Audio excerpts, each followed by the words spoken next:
It was Louis truly ran on red light. terrifying.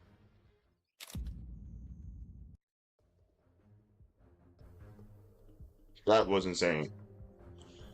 Cali? The car ignored the stop signal on the highway, sparking a tense chase. The driver, panicked and reckless, made dangerous moves. How will this peaceful road end?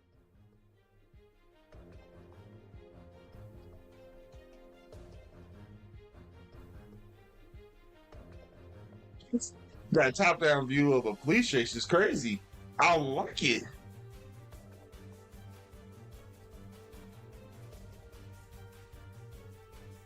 It's trying to feel like GTA a little third-person view.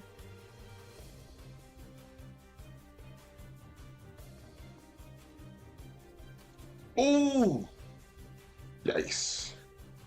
Oh yeah, that car is donezo.